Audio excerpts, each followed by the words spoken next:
Oke, baik. Bismillahirrahmanirrahim. Assalamualaikum warahmatullahi wabarakatuh.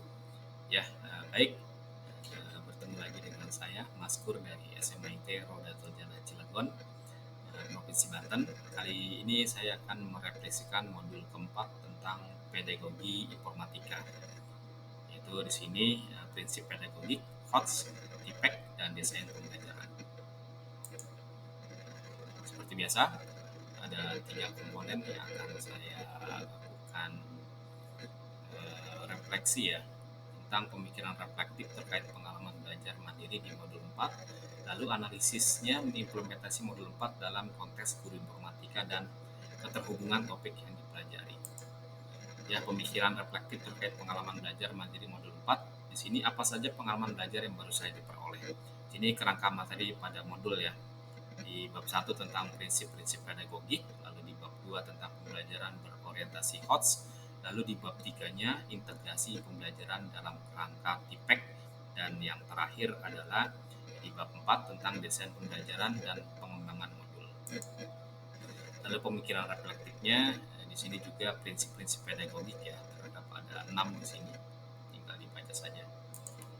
Lalu pembelajaran berorientasi pada keterampilan berpikir tingkat tinggi atau high order thinking skill atau HOTS. Lalu integrasi pembelajaran dengan kerangka kerja TIPEK.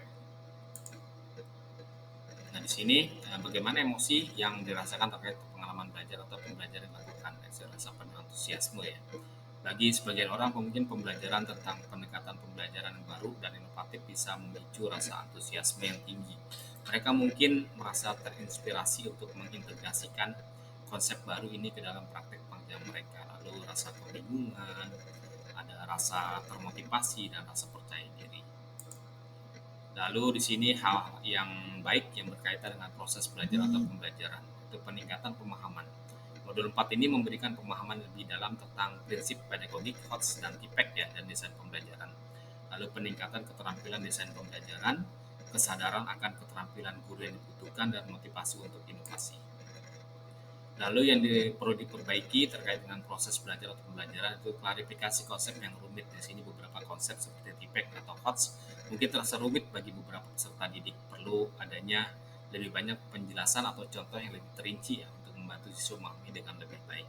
Lalu penekanan pada penerapan praktis.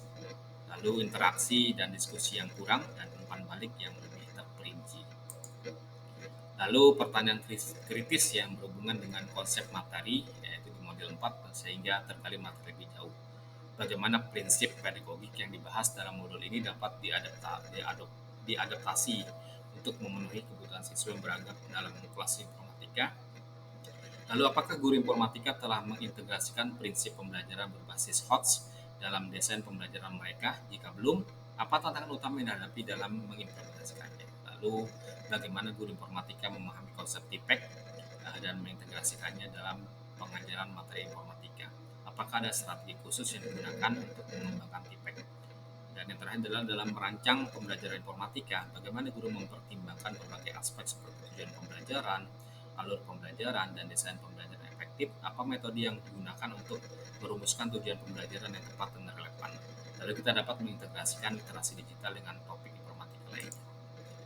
Lalu wawasan baru ya, atau insight ya, dari materi yang dipelajari, pemahaman yang lebih mendalam tentang desain pembelajaran. Lalu keterampilan pengajaran yang ditingkatkan, lalu pendekatan pembelajaran beragam, dan peningkatan evaluasi dan penilaian. Di sini tantangan yang sesuai dengan konteks asal guru informatika. Di sini kurangnya keterampilan teknologi, ketidakpastian dalam penerapan konsep pedagogik baru, lalu keterbatasan waktu, dan yang terakhir adalah resistensi terhadap perubahan. Lalu alternatif solusi terhadap tantangan yang ditemukan bisa dengan pelatihan dan pengembangan profesional, lalu kolaborasi dan mendukung rekan kerja. Ini kolaborasi dengan rekan kerja dan berbagi pengalaman serta sumber daya untuk mengatasi tantangan bersama ya. Diskusi kelompok atau pertemuan staf dapat menjadi forum yang guna untuk berbagi ide dan strategi yang efektif. Lalu penggunaan sumber daya tambahan, mencari sumber daya tambahan seperti buku, artikel, atau kursus online ya, yang dapat membantu mereka memahami konsep baru atau menemukan ide kreatif. lalu pengelolaan waktu yang efisien. Lalu keterhubungan topik yang dipelajari dengan pengalaman di masa lalu. Pengalaman pengajaran tradisional. Ini guru informatika mungkin memiliki pengalaman pengajaran yang didasarkan pada pendekatan tradisional, di mana mereka fokus pada penyampaian konten dan instruksi langsung ya. Nah, di modul 4 ini dapat membantu mereka menggali alternatif pendekatan pembelajaran seperti inquiry based learning atau project based learning yang dapat memperkaya pengalaman pembelajaran siswa. Lalu penggunaan teknologi dalam pengajaran, pengalaman dalam menerapkan asesmen, dan pengalaman merancang kurikulum. Lalu keterhubungan topik yang dipelajari dengan penerapan di masa mendatang. Penyempurnaan praktek pengajaran, lalu integrasi teknologi yang lebih lanjut, lalu pengembangan keterampilan berpikir tingkat tinggi, dan yang terakhir adalah pengembangan kurikulum yang relevan. Keterhubungan topik dipelajari dengan konsep atau praktek baik yang dilakukan, bisa dari modul ajar lain atau dari sumber lain yang di luar bahan ajar. Sini hubungan dengan modul 2 yaitu dengan berpikir komputasional ya. Sini konsep berpikir komputasional yang pelajari dalam modul 2 dapat diterapkan dalam desain pembelajaran yang dikembangkan dengan modul 4 ini. Guru dapat menggunakan prinsip berpikir komputasional untuk merancang tugas dan aktivitas yang memperkuat keterampilan kemampuan siswa ya dalam memecahkan masalah, mengembangkan algoritma, dan menguraikan masalah ke dalam langkah-langkah terperinci. Lalu kaitan dengan literasi digital, integrasi dengan prinsip-prinsip pembelajaran aktif dan penerapan konsep JPEG. Lalu keterhubungan topik yang pelajari dengan konsep atau praktek baik ya dilakukan dari mata pelajaran dan kegiatan lain di sekolah, pengembangan keterampilan kolaboratif melalui proyek antar mata pelajaran. Nah, ini konsep pembelajaran berbasis proyek yang dipelajari dalam modul 4 dapat diintegrasikan ya dengan kegiatan atau proyek antar mata pelajaran di sekolah. Misalnya guru informatika dapat berkolaborasi dengan guru seni rupa untuk membangun proyek menggabungkan desain grafis dan pemrograman untuk membuat aplikasi atau permainan edukatif. Lalu penggunaan teknologi dalam pengajaran bahasa dan sastra. Guru informatika dapat bekerjasama dengan guru bahasa dan sastra untuk mengintegrasikan teknologi dalam pembelajaran keterampilan menulis, membaca, dan berbicara. Lalu pemanfaatan sumber daya digital ya dalam pembelajaran IPA atau matematika. Konsep desain pembelajaran mendidik yang dipelajari dalam modul 4 dapat diterapkan dalam pengajaran mata pelajaran IPA dan atau matematika.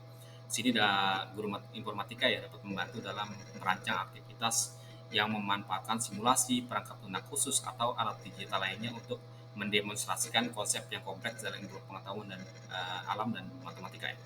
Lalu yang terakhir adalah keterampilan berpikir kritis dalam pembelajaran sejarah atau sosiologi. Dan di sini konsep HOTS-nya dipelajari dalam modul 4 dapat terintegrasi dalam pengajaran mata pelajaran sejarah atau sosiologi. Guru dapat merancang aktivitas yang mendorong siswa untuk menganalisis dan mengevaluasi berbagai perspektif sejarah atau sosial menggunakan keterampilan berpikir kritis. Ya, mungkin seperti itu. Ya, demikian yang dapat saya sampaikan. Kurang lebihnya mohon maaf. Assalamualaikum warahmatullahi wabarakatuh.